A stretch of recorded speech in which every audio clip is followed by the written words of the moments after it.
if people feel a certain way about you, then like, I don't know, like just don't be a dick. Welcome back for a brand new episode of Collider Ladies Night. I don't have to tell you why I'm so pumped for this episode, because look who's with me this time. I have Katherine Langford here. And Katherine, I can't congratulate you enough on everything you've done, but holy shit, Spontaneous is something else. Hey! I'm so pumped for this release right now, but Ladies Night goes back to the very, very beginning, and I was doing my reading, and I read that when you were younger, you had a multitude of interests, so I was wondering, what is the very first thing that made you say, I want to be that when I grow up? Oh my gosh. Well, you're right. I did have a couple of things. I was a swimmer. I really loved sport. I was also really nerdy as a kid. But for me, music and drama were kind of like this, and they weren't necessarily things that I thought I could do. But I just really loved them. And so I think it took me probably until I was 18 or 19 to realize that, oh, maybe I can do this, or do want to do this. But honestly, I don't know if there was a certain thing that made me realize that, or whether it was just like realizing that there was nothing else in the world that I enjoyed more than kind of music and acting. Were there any specific movies, shows, or artists that you were really drawn to when you were younger that you find influencing the projects you gravitate towards now? I feel like everyone knows I'm a huge Gaga fan. I love Lady Gaga. She was a really inspiring force in me kind of growing up and feeling like I could do this. But I also really love Kate Winslet. I think she's incredible. An indomitable force on screen, and also just like such a cool woman. And yeah, I probably have to say some other Aussie actors as well, like Nicole Kidman, Cate Blanchett. I got to work with Toni Collette on Knives Out, which was amazing. Yeah, but I'd probably say there are a handful of people like that who inspire me, and other kind of musical artists who I just love. Like I'm very into kind of 70s, so David Bowie and all of that I really love. Now that you bring up being from Australia, I had Yvonne Strahovski and Geraldine Viswanathan on the show, and we discussed a little bit about their experience making the move from Australia to Hollywood. So I was wondering, what was that experience like for you? Was it kind of, I don't know, was it difficult or scary to take the plunge and come over to the industry here? It was, I'll say it was a completely unconscious decision. I said that I was going to university when I was 18 because I did a diploma of music theater and didn't get into drama school. And at the last minute, I unenrolled, but I didn't have the heart to tell my parents. So I was working 3 jobs trying to earn money. And my idea was that, you know, maybe in a year or two, I'll have enough money to go over for pilot season. And I was just working that whole year. And at the end of the year, these managers from the US came to me and gave me some auditions to test for, and I got asked to test for network for both of them. So I kind of accidentally ended up in LA. Didn't make it any less scary. It was a very frightening kind of experience as like an 18-year-old going off into another country for the first time, but it was also the only thing I wanted to do. So it just felt very like, kind of feels like a blur now, but yeah, just felt good, I guess.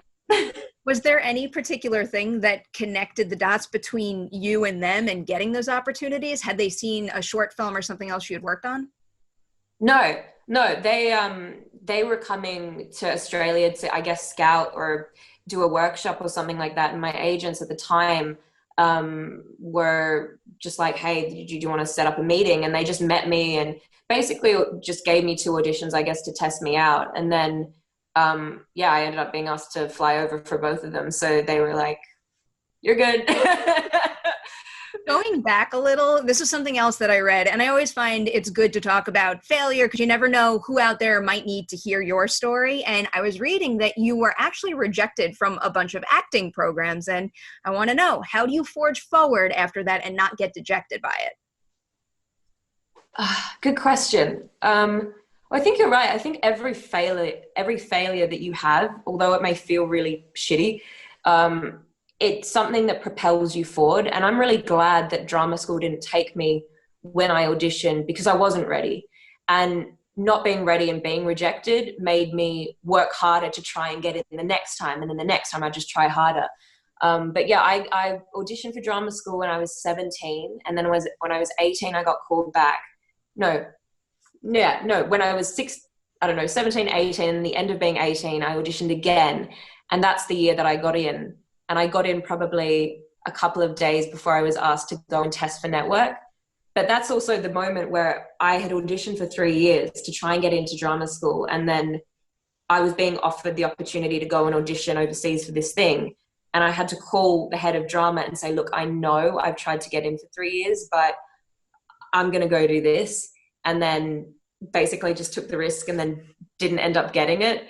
And that was like the low point. But from that point is where I got my first job opportunity. And then from there, it kind of just, I don't know, I just kept auditioning. But that was the low point, and that was also the biggest learning curve. I'm a big believer that learning curve is quite necessary and that things happen for a reason. So yes. Another very big thing that I think comes a lot of actors' way early on in their career is figuring out how to find that balance between wanting to take every opportunity that comes your way, but then also picking and choosing the roles that are helping you carve the career path that you want for yourself. So what was it like when you were first starting out, finding the balance there, and also just, I don't know, finding more clarity in terms of like what roles and what career you wanted to pursue for yourself? I still feel like I'm still really young, and I feel like I have a lot to learn and a lot to do and work with good people. So I wouldn't necessarily say that I'm like picky, because at this moment in time, you know, I'm lucky not to be tethered to anything. Like I'm kind of able to like go and travel on a whim or do something on a whim. But I definitely, you know, I think I gravitate towards projects that resonate within me, and that's kind of been my guide. But definitely more so when it comes to things like endorsements. Like I remember after my first job on 13 Reasons Why, there were moments where, you know, people come to you because you're new and they're trying to figure out who you are, which is also hard because you're trying to figure out who you are. And they would say, do you want to do this? Do you want to do that? But I think that's the moment where it's important to try and have as much security in the sense of self, because if you don't know who you are, then other people are going to make you what they want you to be. So I think that was just important to try and stay grounded in what felt right as best as I could. Speaking of all the incredible actors you've worked with over the course of your career so far, even though you're still so young, I still can't believe how many wonderful people you've worked with. But I'm sure you have your own process. They have their own process. If you had to name two people, one, someone whose process aligned with yours the most, and then someone else who did something completely different and kind of challenged you to accommodate to what they did, what two people would you pick?